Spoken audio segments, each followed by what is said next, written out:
Hello, everybody. Welcome back to It's Called Football as we bring you, apologies, it's probably 1 day delayed, the recap of Matchday 11 in the Premier League. And boy, was it an interesting one.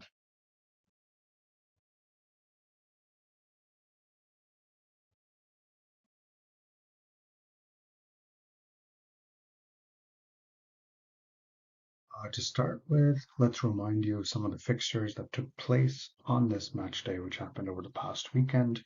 We started with Fulham hosting Manchester United, and then a London derby as Brentford and West Ham went head to head. Burnley then welcomed Crystal Palace to town. Everton hosted Brighton, and champions Man City hosted struggling Bournemouth from the bottom three.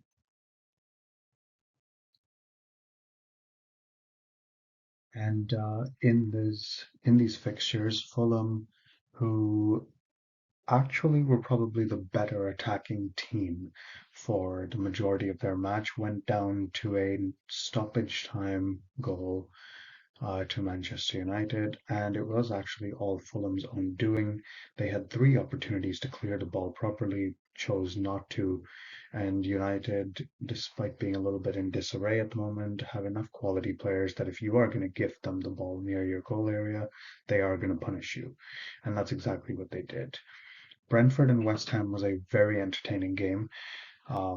Incredible, actually, with Brentford eventually coming out 3-2 winners despite being behind at one point in the match.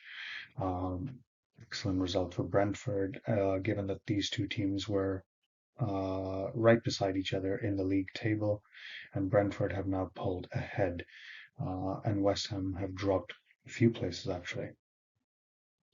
Burnley's problems continue as they went down 2-0 to Crystal Palace. Palace have obviously very good players. They're accustomed to being in the league. They know what it takes to succeed and at least at the bare minimum keep yourself up and avoid being relegated down to the championship. And the experience showed from Crystal Palace.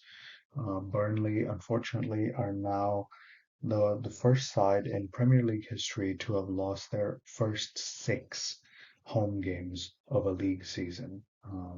A very unwanted record for them to have, and they desperately need to start figuring out how to turn this around because your home games are supposed to be where you definitely are picking up points. Everton put in a heroic effort and managed to get a draw against Brighton, who are generally a very, very good side and problematic for most teams. Everton actually did go ahead in this game, and it took um, a rather fortuitous goal, shall we say, for Brighton to pull level and salvage a result for themselves. In probably what might have been the most predictable result, or at least outcome, of a match over this past weekend, Manchester City ran riot over Bournemouth. Yes, Bournemouth have picked up their first win of the season recently, but at the end of the day, they simply aren't a match for the juggernaut that is Manchester City, who put six past them on this occasion. And you'd be willing to bet probably that this is not going to be the only time City score this many goals in a game or win by this margin, nor is this going to be the only occasion where, or the last time this season that Bournemouth lose by such a margin. It's a little concerning how much they capitulated, but then again, Manchester City do have a lot of quality.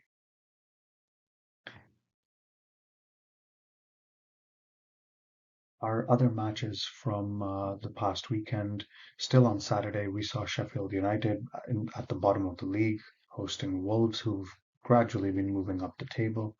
And then we saw a titanic clash between Newcastle and Arsenal. There's some history between these two sides, a little bit of fireworks, a little bit of resentment for those that remember 10, 12 years ago when these two sides played each other in the league. But at the moment, not a ton of bad blood between them. And then Sunday saw what should have been routine matches for Aston Villa as they travelled to Forest, and Liverpool, who travelled to Luton, followed by probably the main uh, the main fixture of this weekend for those of you that have been saving your popcorn, as Tottenham and Chelsea went head to head in a London derby. Lots of headlines here, even if the score lines don't necessarily show all of it. Sheffield United, in the last minute of the game, managed to score a penalty kick that has given them their first win of this league season, as they downed Wolves 2 goals to 1. Newcastle United ended Arsenal's unbeaten start to the season with a very, very controversial 1-0 win, their only goal of the game coming under suspicious circumstances that's had a lot of fallout in the days since.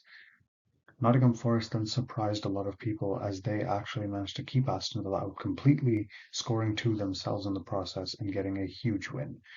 And Luton Town, in probably the surprise result of the entire weekend, managed to hold Giants Liverpool to a 1-1 draw.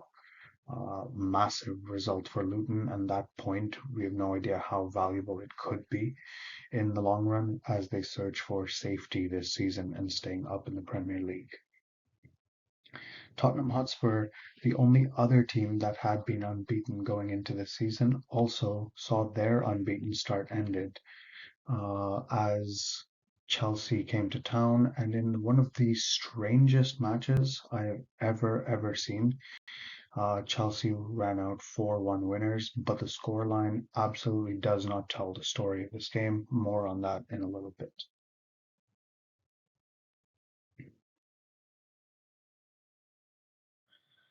So, a quick look at the league table before we delve into the actual stories between some of the matches this weekend. Manchester City, the current champions, now sit top of the Premier League on points, given that Tottenham, Liverpool, and Arsenal all dropped points over this weekend, and City were not actually all that far behind.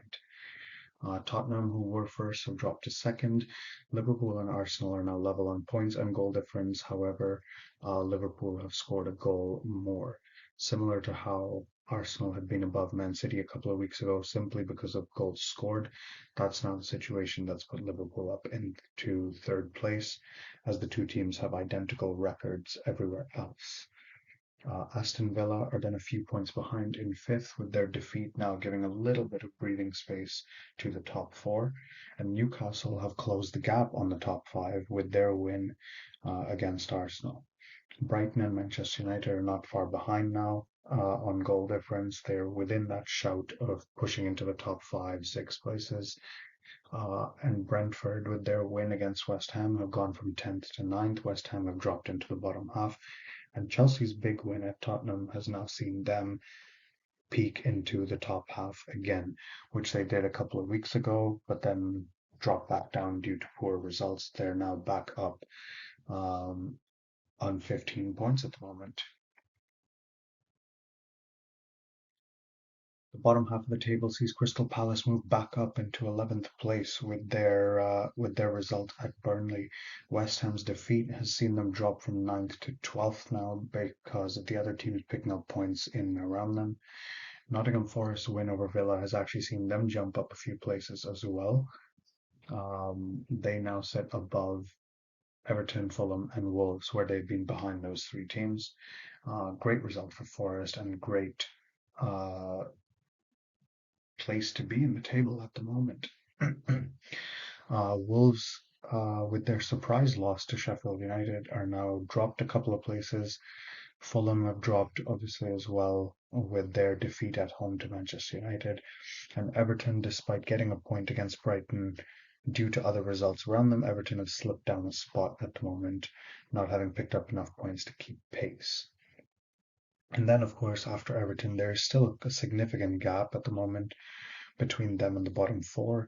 However, Luton's draw against Liverpool, coupled with Bournemouth's defeat at Manchester City, and the heavy toll that Bournemouth's goal difference has now taken, means that Luton are sitting above Bournemouth because they are equal on points, and Luton have actually had the better goal difference with their identical records in terms of wins, draws, and losses. A similar argument is why Burnley is still sitting off of the bottom spot. Sheffield United are still occupying that 20th place.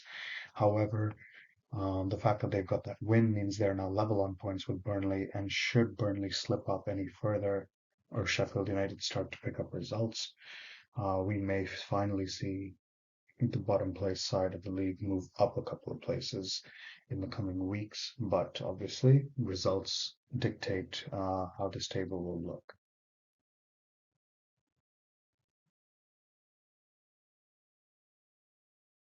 We could have probably picked a moment from almost every match in this past weekend, but we've settled on a few specific ones.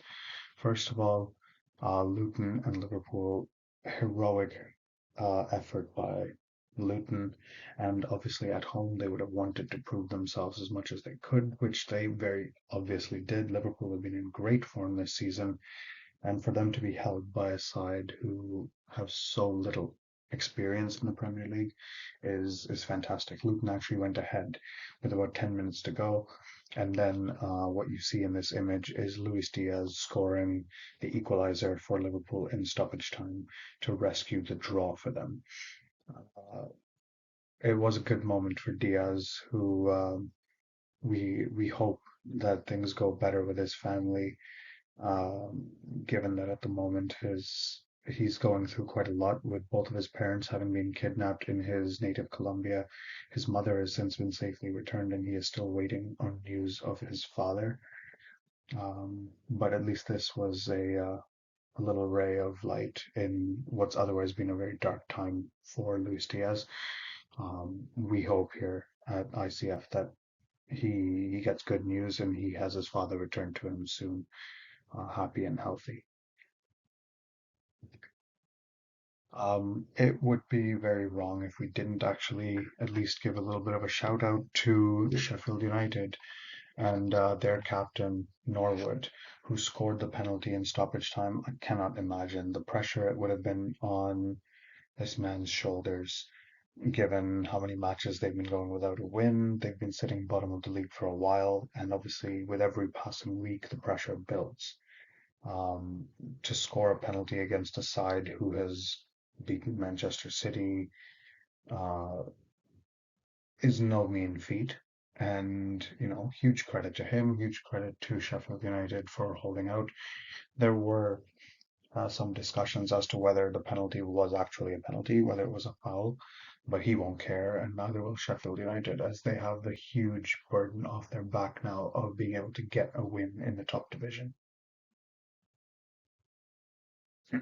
Crystal Palace have inflicted a sixth home defeat this season against Burnley.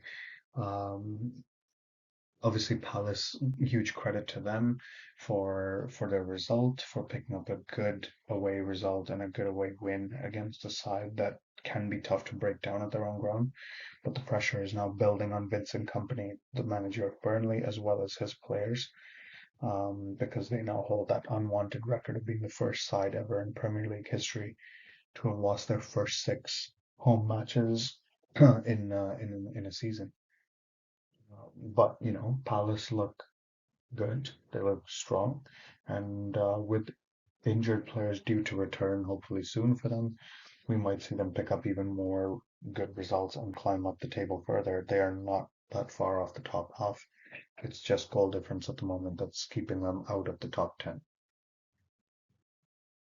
And Tottenham and Chelsea, this one probably could have had a video all just about this match itself, but given that we have a tight schedule because the next match day is going to come back, we thought we'll just talk about it a little bit here. Tottenham, who've started so well and had so many of their players under the spotlight for good reasons, suddenly saw the spotlight turned on them in a really strangely bad way, and yet with a lot of good points in it. First of all, Tottenham themselves saw their team reduced to 9 men as two of their players, Christian Romero and Destiny Udogie, both saw themselves get red cards. Romero got a straight red, Udogie got two yellow cards.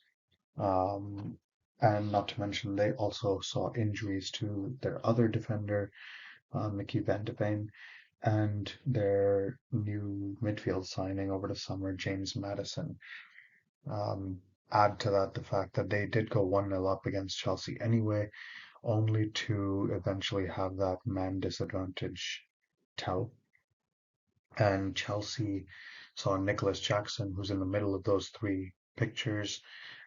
He ended up getting a hat trick, actually, 3 goals, and yet 3 goals that you were a little surprised if you watched the game, and like me, if you saw it, you might have been thinking that he scored a hat trick, but he still didn't have a very good performance.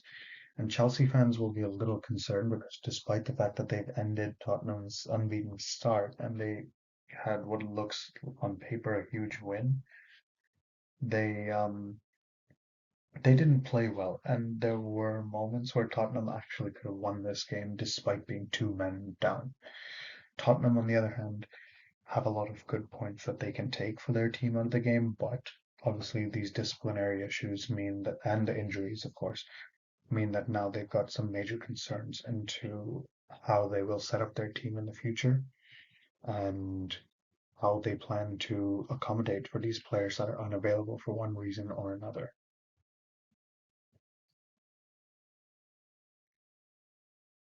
A lot has happened since Saturday when Newcastle and Arsenal faced off against each other.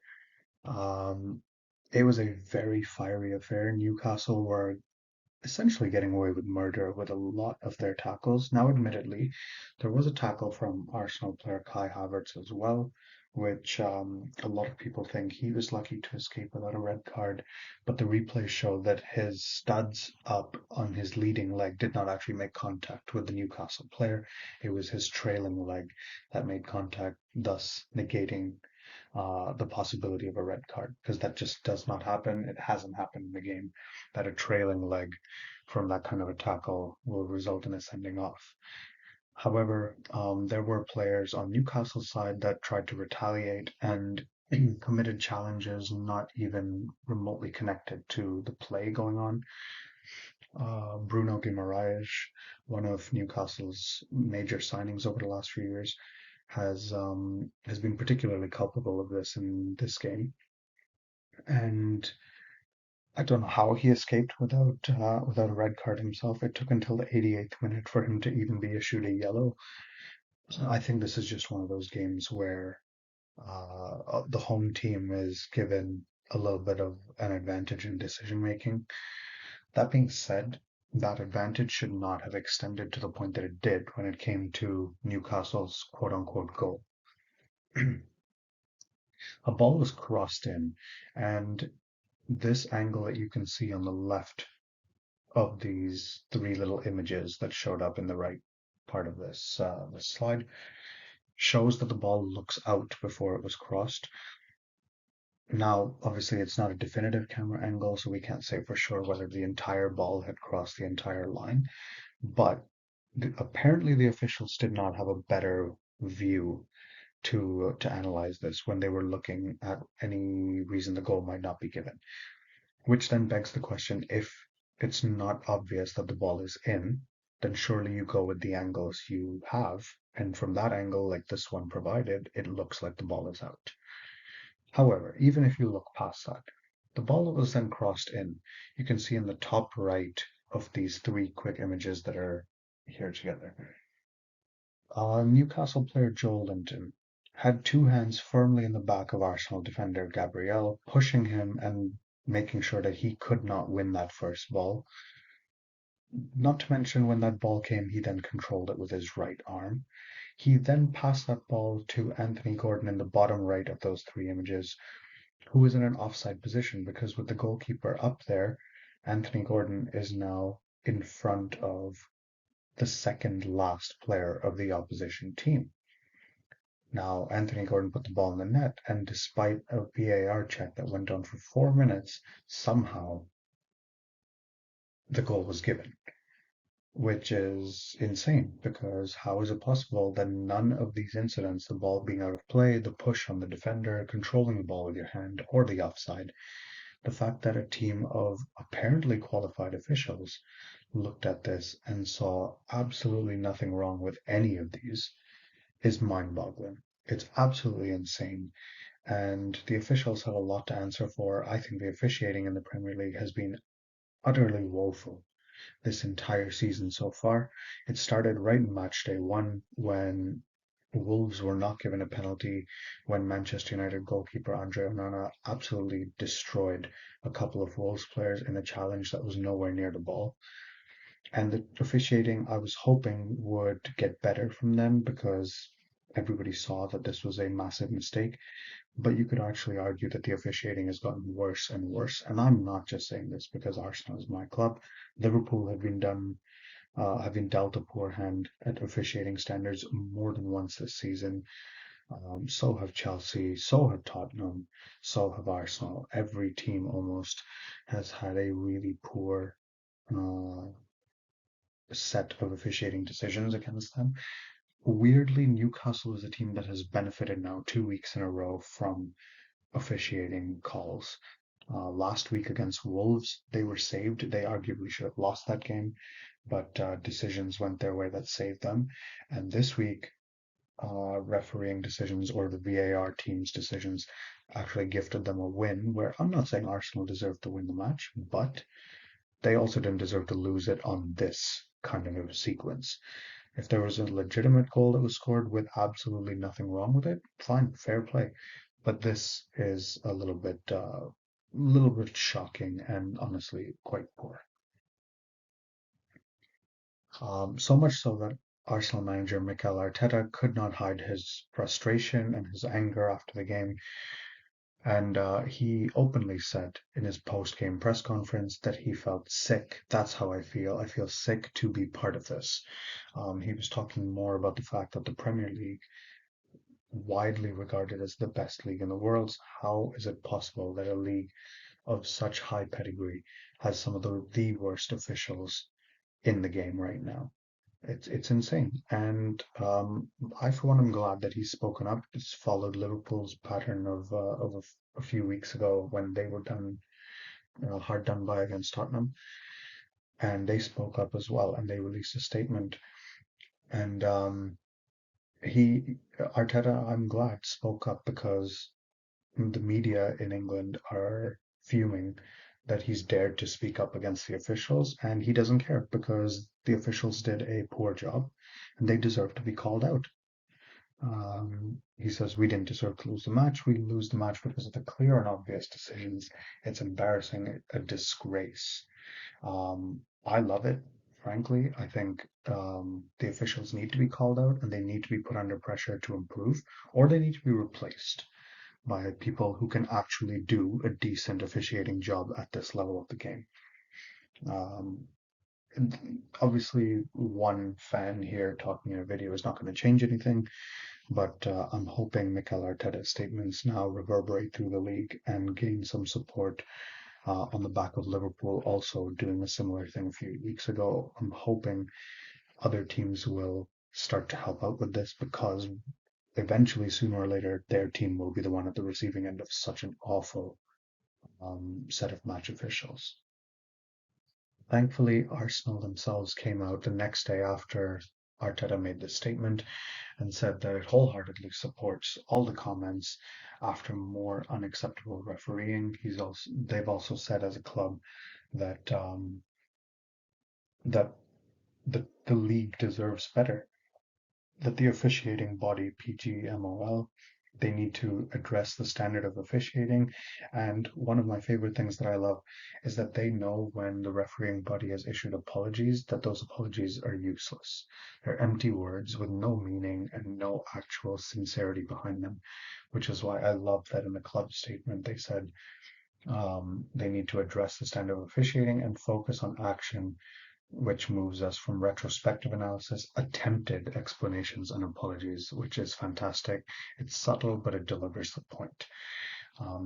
Apparently, word is that the Football Association in England has made contact with Arsenal to try and figure out whether there is actually a bias against Arsenal. And you would think if there turns out that there is a bias, then other teams may be able to step up and show that there might be some bias against them too.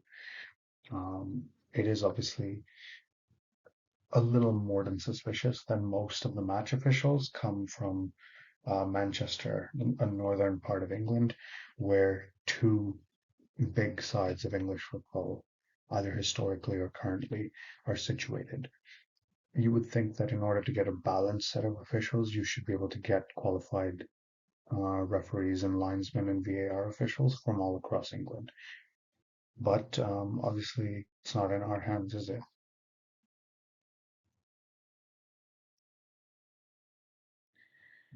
So let's round off by seeing how we did with our predictions. And it wasn't a great week for us in terms of accuracy, but we did get a couple of results quite similar. I did expect Fulham to go down at the hands of United. It's a little disappointing as a fan, obviously, to see that your rival sneaked a 1-0 win in the last minute, but hey ho, it happens. I didn't really expect Brentford to turn it around once they went behind to West Ham, but kudos to them that they went back up and they kept on fighting. It does help, obviously, that they're at home, but really good job. Palace winning at Burnley seemed a formality. I did think Burnley would put up enough of a fight that they would score one, but the margin of victory was about the same as what I predicted. Everton surprised me in a good way, managing to hold off Brighton's pressure and their talent with their draw. More than happy to be wrong about that one. Never really saw anything other than a dominant Man City win, which is exactly what we got. Actually, more dominant than what I predicted. And Sheffield United and Wolves was another game that surprised me because Wolves have been so good in recent weeks. They've shown they can fight it out against the best teams. And like we said, there was a little controversy that maybe they were hard done by with that last minute penalty being awarded to Sheffield United. But the bottom place side did the business and they got the win. Full credit to them. I did say in our Matchday 11 preview that this might be the weekend Arsenal's unbeaten run ends, which is exactly how it turned out. Leaves a bit of a sour taste in the manner in which it happened, but it cannot be disputed that with the injuries we had and just the way we played that game, Arsenal didn't really do enough to win the game. It is disappointing to lose given the way it happened, but can just move on now. We hopefully there will be some um, retrospective actions and progress made towards improving officiating, but for now, we take the result, we go on. I was right that Forest would score two on Villa. I just expected that Aston Villa would respond and actually be able to score more than that. Um, Full credit to Forest for getting a result there. I didn't think that it would have been possible. Villa have been so good in the past few weeks that this, to me, on paper at least, looked like it was going to be the result that would be very straightforward. But but it's happened now, and we just have to we move on with it. It just shows why this league is so competitive and why people call it the best in the world. This result surprised me now. Luton and Liverpool, I'll be honest, Luton haven't shown enough in the first 10 games for me to have thought they would be able to stave off Liverpool's freak of nature forces of attack. But they did somehow. And they gave a good account of themselves in the process. They earned this draw. They were leading. They never fell behind Liverpool. Very impressive from Luton. Well done. And Spurs, we've talked about in detail how they ultimately were the masters of their own demise in this game. I think if it was 11 against 11, they probably would have won this game. Chelsea are a poor side that aren't yet gelled. But they do have talent, and if you gift wrap them the opportunity of being two men up on you for a large chunk of the game, even Chelsea will take advantage of it. So we didn't do so well with our predictions, but thank you to, from a fan perspective, for me to Nottingham Forest, to Luton, and to Chelsea, who have made sure that Arsenal haven't fallen too far behind in the league table, and it's still within touching distance in terms of points right now.